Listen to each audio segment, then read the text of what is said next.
Where do you rank black women in terms of attractiveness? All the way at the bottom. Very bottom. Multitude of reasons. Now, are all black girls ugly? Of course not. There's some hot ones, but it's a minority.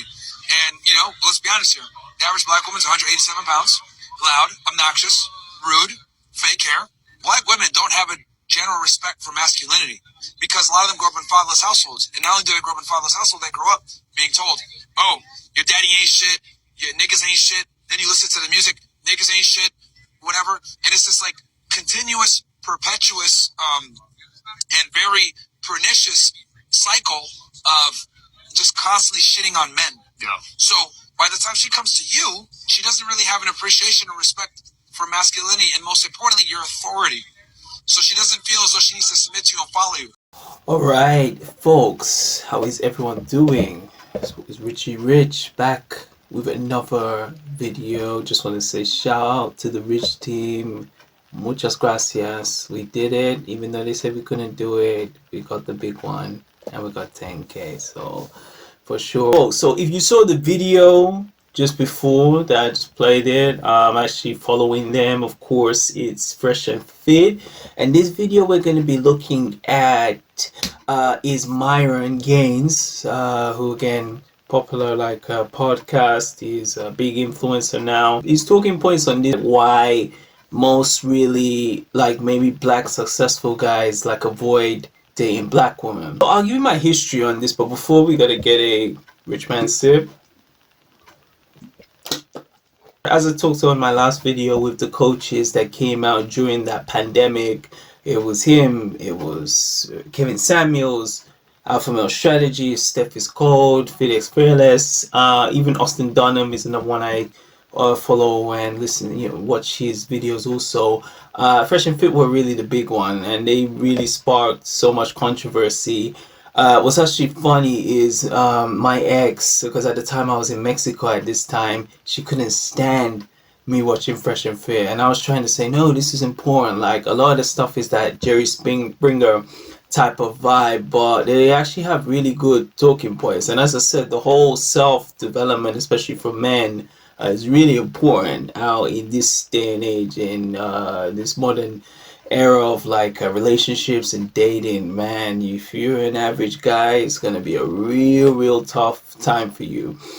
But fast forward on to this, he's mentioned plenty times, like within the down in Miami in the podcast, and even in like seminars, even one I was just watching today, the hassle and the difficulties of dating a black woman. Of course, the way how the woman in the other races, and I can speak on this because again, I've dated black women, I've dated white women, I've dated Asian women, I've dated Latina women.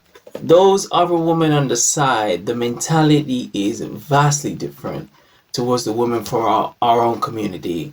What Myron Gaines is saying, especially you saw this video, and someone who doesn't agree on all his points, he is 100% factual. So I've said it many times, and I made videos in the past. I'm gonna definitely link those videos in.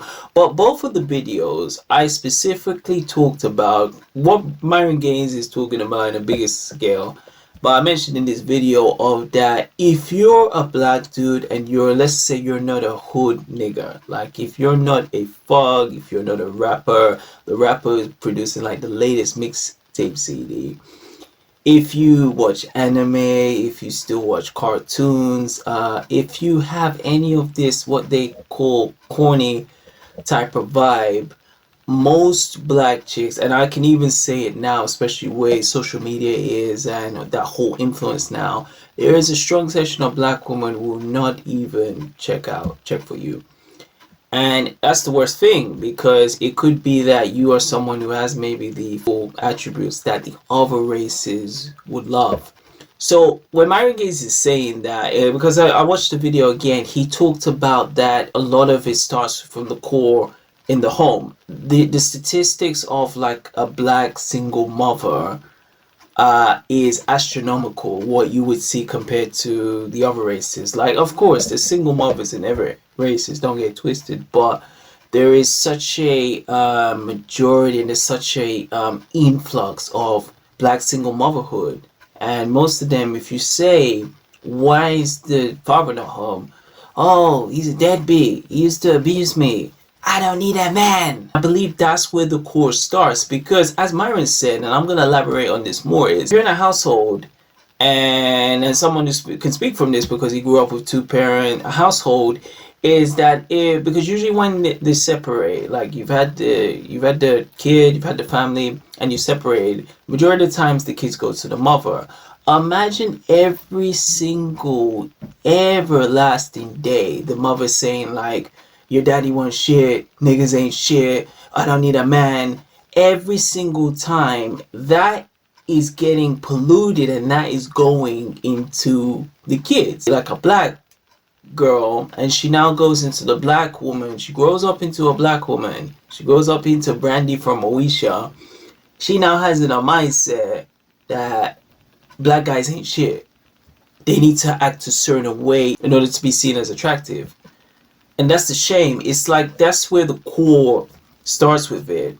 And I've said it many times, like what Myron's saying, like when he deals with them on the podcast, I think he's like possibly one of the only few people who are brave enough to say it.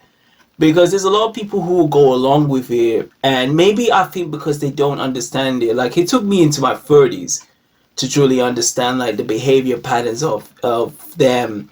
As I said, it's not all of them, it's just a strong majority of them. If you don't really understand the nature of them, then you're really going to struggle, especially as a black guy. Because I know this. Oh yes, Richie Rich knows this. In the rich team, sprinkled out in the rich team, there's black guys who don't have that thuggish bone in their body. And I've met them since I've come here. I've met them at work, I've met them at events, I've collaborated them, who are not thuggish, but they're black. And that's where that stereotype can really be the negative for some black guys. Is if you're just a guy who's just like bystander, doesn't want to cause harm to anyone, because of the stereotype of like how like a black man is supposed to be like, you can really lose yourself, and you may try to kind of turn up and be something that is not yourself, if you follow what I'm saying, just to impress a woman who wouldn't just like for you. And this is someone, of course, talking from experience. So about 10 years ago, as I mentioned, like I was in for new people, I used to work in the fitness industry. There was one day I remember I was the gym was empty for whatever reason, and it was just me, a few other fellas. One was from Brazil, another one was from Sweden, and the other one was from Togo. African, like African. This guy, who pretty much is the stereotypical black guy, like he was like, it's the most like what's seen as attractive is like 6'4". Again, it's like that stereotypical like Tyrone, big dude, big muscles, like even the way his voice spoke, all like that. We went to the gym. I said it was the Brazilian, the Swedish, African, and another African. We were talking about girls, and again all the women that were coming in the gym, and he uttered out of his mouth and said that I don't date black women. And I remember when he said that, I was in my mind, I was just thinking like, bro, you're probably like a black woman's wet dream. He just said he's had way too much conflict and he is too stressful. So for him, because at that time, this was about 10 years ago, he had just come to the country. So one of those programs, he just arrived there, and he said he had way more success dating women outside of his race. So that was one. So imagine that was a guy who ideally black women would dream to have. Like I put it like this, like there's a thing that's called code switching, something that I had to learn later in life. And there usually, of course, if I'm talking to like a non-black woman, especially where I am now is very diverse, if I'm talking to a non-black woman, I can just speak normally. Like I can speak in just a normal way, like there's no problem. There's some black women that you're dealing with, you may have to change up the way to not seen as your square. I'll give you an example. So during the COVID, just before the pandemic started, the COVID, I was back in England at this time, training with a good training partner of mine. So because of course the gyms were locked, we had to train like just around our houses or just outside. outside in front of our place, in front of our houses. I remember me and my guy, we were training there, and he already knew this was her next door neighbor. Again, like this is where we trained, is like the ghetto. So we were there. I came in, and this black woman was there. She was like decent. She came to look at like me and my buddy training. When I first spoke to her, I was very courteous, like, you know, hi, how are you? Like, my name's Richard, blah blah blah. And she wasn't interested. Like when I was just talking, I think it was maybe a sentence. She said to me, me, RichManZ, she said, I ain't got any time for any whack ass niggas.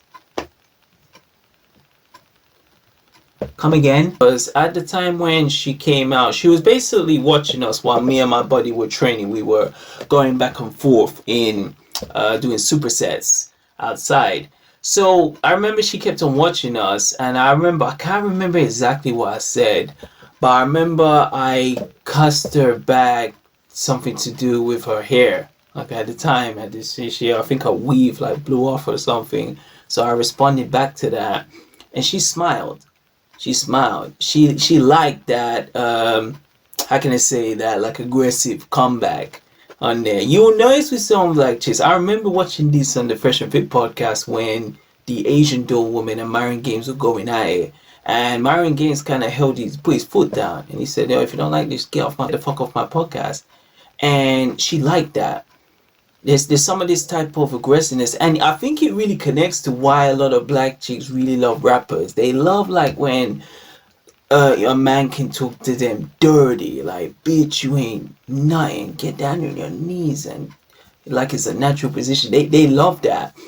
The problem is with that type of being in that surroundings, and trust me, I can speak from that experience, you will never truly have peace if you're with a woman, especially a woman in this case, mostly like in our community, who wants to always battle with you every single second, wants to always say this,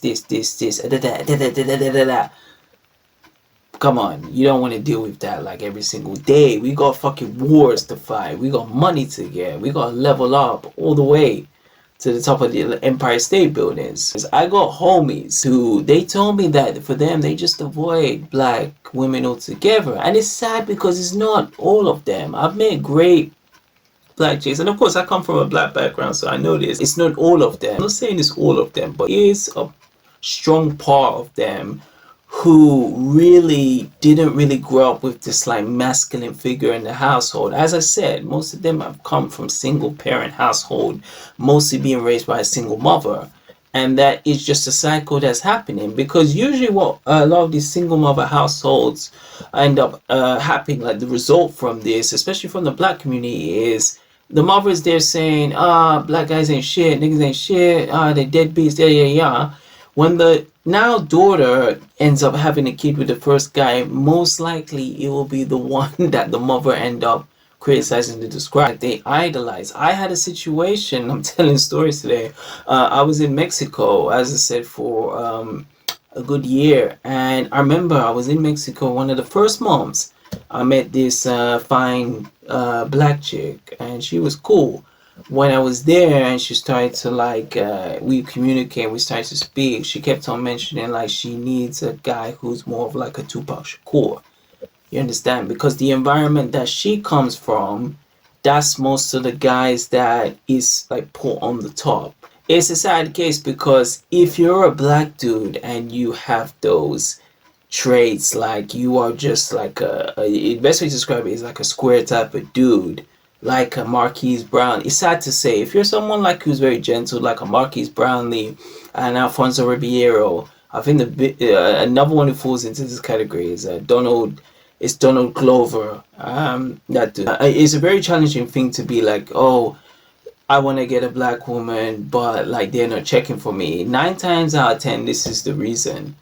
And I know there's a lot of black guys who struggle with that and I've always said that, and it's the most crazy thing is they will shit on these squares who will say like they don't have any danger to them, they're not as fuck enough, they're not as hood enough, they don't make my pussy purr. The moment they go and like start going through the snow, if you know what that means, if they're dating a woman outside of the race who gives them that peace that they can just be themselves, they will really, really insult them and criticize them. So for someone who's like lived in a place predominantly when black people are not there, I always look at it like, go again where you're appreciated, not tolerated. Listen to me when I say this. For a man out here in 2025, it is the biggest challenge to really be on your P's and Q's and really have to always be in this type of way. Like, you have to really be the best version of yourself. I mean, I say that all the time, but it's the truth. You really cannot be a slacker in this day and age. You don't understand the work effort you have to put in order to make it. I could only imagine if you're doing that and your partner is causing you so much stress and causing you so much like hostility that you cannot be able to climb up the mountain, because you won't. There's some type of women, and this is just keeping it real, if you choose to be with them, they'll fucking kill your dreams.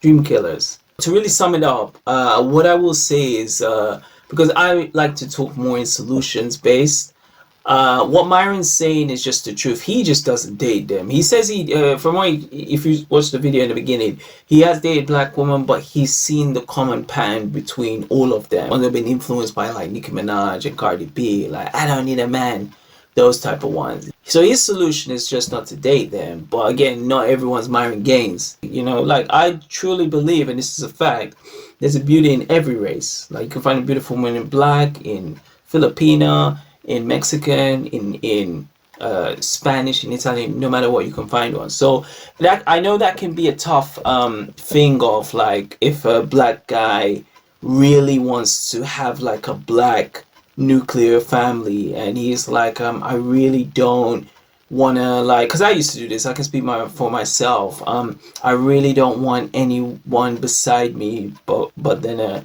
other than a strong, powerful black woman. Like, I want that. I want my wife to be black and I want my kids to be black. And I can totally understand that. They say different strokes for different folks. Like, I believe that the woman that you're with should also be someone who could be your most trusted ally and also a partner. And what Myron Gaines is saying is 100% fact. There's just a tendency that there's a strong amount of black women who don't give a fuck about some men who are doing the right thing, particularly some sensible black guys. So in a lot of situations, you're fucked. So I mean, it's your options. You know, you can even just not date them together. Like I said, just focus on yourself, and I truly believe the right one will come along. It's very different for a black dude who does not grow up in the projects, who doesn't grow with like a drug dealer on every single corner. You understand? It could just be a sensible black guy who's just looking to do the best while he has his time on this planet.